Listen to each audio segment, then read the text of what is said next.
네, 내일부터 시작되는 이 공직선거 운동을 앞두고 여야의 표심 잡기 경쟁 한층 뜨거워지고 있습니다. 여야 선대위의 선거 전략을 들어보는 시간 마련했는데 어제 국민의힘 원희룡 위원장에 이어서 오늘은 더불어민주당 김부겸 상임 공동선대위원장과 함께 야당 상황을 좀 알아보도록 하겠습니다. 안녕하십니까? 예, 안녕하십니까? 네, 반갑습니다. 자, 총선이 이제 14일 앞으로 다가왔어요. 민주당 선대위에서 현재 지금 판세는 어떻게 분석하고 계신지를 좀 설명해 주시죠. 뭐 전체적으로 그동안 조금 2월 달에는 여당이 좀 앞섰다가 예. 지금 이제 공천 국면이 끝나고 난 뒤에 예. 저희들 지지자들이 조금 적극적 의사 표시를 하면서 저희들이 좀 치고 올라가고 있는 것 같습니다. 예. 이제 출발선에 선거 시작 이 시점에는 이제 출발선에 섰다. 이제 그런 상황이라고 보고 드리고 싶고요. 예. 일부에서 보도되는 대로 무슨 야권 압승 이런 건 전혀 아니다. 예. 왜냐하면 1,000표, 2,000표 이내에 엎치락뒤치락 하는 선거구가 벌써 한 30개 정도 되는 것 같아요. 그리고 지금 여론조사를 못 믿는 게 이게 각 선거구별로는 500샘플입니다. 네, 그렇죠. 이 오차 범위가 무려 8%가 넘거든요. 예. 그 안에서는 전혀 우리가 함부로 예단했으면 안 된다는 뜻이잖아요. 예, 알겠습니다. 그러니까 낙관론은 아직 펼 상황이 아니다. 이렇게 아직 사인은 좋지만 아직 시작도 안 했는데 무슨 낙관론? 예. 여야 모두 이제 수도권 지역 표심 공략에 사활을 걸고 있는데 그 수도권 민심에 대한 좀 느끼시는 게 있는지 어떤 건강에 대해서 보고를 받으신 게 있는지는 어떻습니까? 수도권 상황은? 뭐 제가 이제 수도권에 좀 지원을 나가 보면 그런 점에서 확실히 다른 지역보다는 수도권에 계시는 분들은 정치적 의사표시를 분명히 하시는 분들이 많습니다. 예. 막 그런 점에서 전체적으로 우리 민생이 어려워졌거든. 예. 사실이잖아요. 예. 내수가 여러 가지 또 위축돼 있고 이렇기 때문에 전체적으로 이 정권에 대해서 이대로 두어서는 안 된다라는 심판 견제의 목소리가 분명히 터져 나오고 있습니다. 예. 그 점에 있어서는 선거를 하기에는 야권이 좀 유리합니다. 그러나 그러면서도 한편 또 세대별로는 나이가 드신 분들은 여러 가지 또 그분들은 고려하는 게 많지 않습니까? 그렇죠. 이런 것 저런 걸 따진다면 이제 정말로 지금부터 후보자들이 진정성을 가지고 예. 그분들한테 한 목소리를 이렇게 듣는 그런 진지함이 있어야 한다. 알겠습니다. 이렇게 말씀드립니다. 그 김 위원장 아까 말씀해 주셨지만 샘플도 작았었고 그다음에 지금 막 출발점에 있는 거라고 생각한다. 이렇게 네. 말씀해 주셨습니다만 네.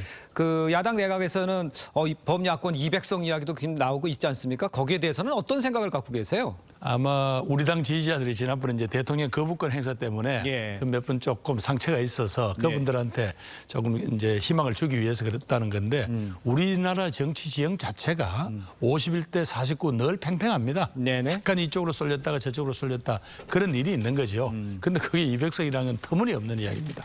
그러니까 알겠습니다. 예.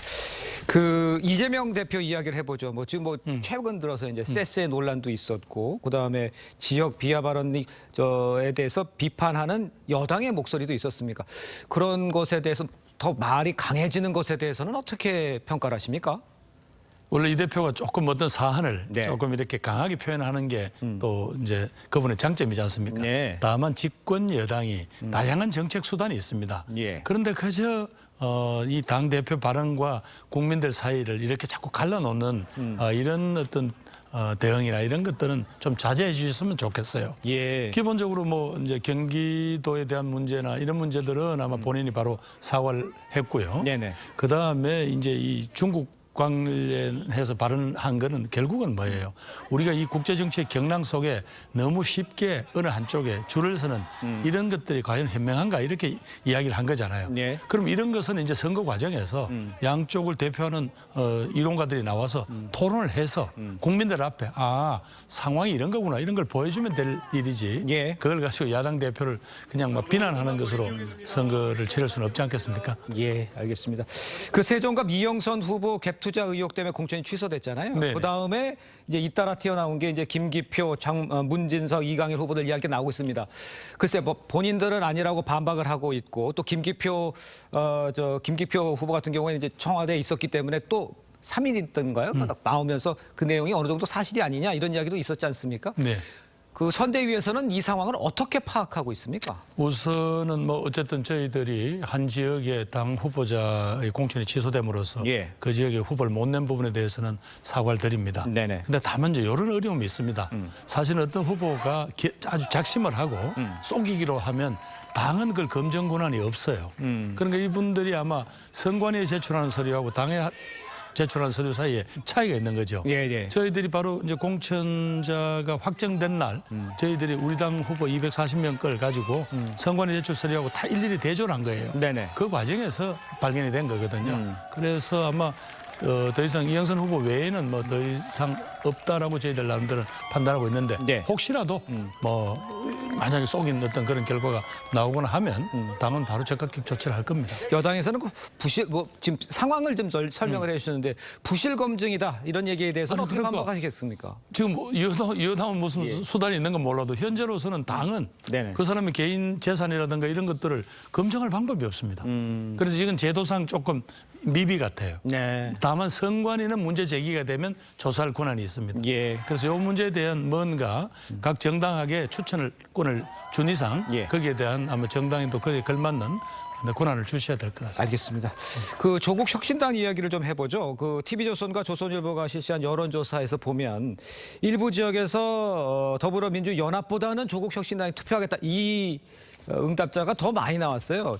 이 결과에 대해서는 위원장님께서는 이걸 어떤 식으로 분석을 하고 계십니까? 뭐 여기저기 다녀보면 네. 조국 혁신당에 대한 기대나 또 말씀하시는 분들이 많은데 네. 뭐 저는 핵심은 이런 거라고 봅니다. 네. 조국 혁신당은 딱 출발하자마자 검찰 독재 뭐 깨버리겠다 이렇게 아주 시원하게 이야기를 하셨거든요. 예. 그래서 조금 답답해했던 우리 국민들에게 특히 또 야권 지지자들한테 아주 이 설득력 있게 이렇게 호소를 한 것 같아요. 네. 그런 데 대해서 이제 좀 말하자면 관심을 끄는 것 같고요.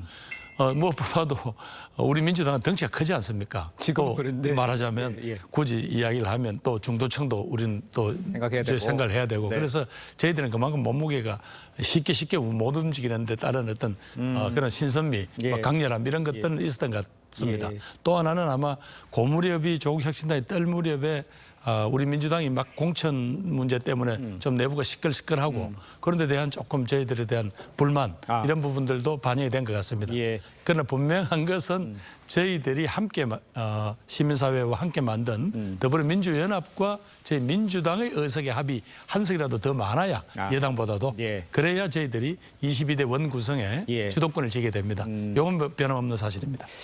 나중에 조국 당하고 합당설 이야기 나오는데 그건 거전 그 지금 현재 그렇지는 않습니다. 그분들이 창당할 때의 어떤 정신 자체도 그렇고 예. 또 현재 조국 대표나 그 당에 속하신 분들의 이야기를 보시면 예.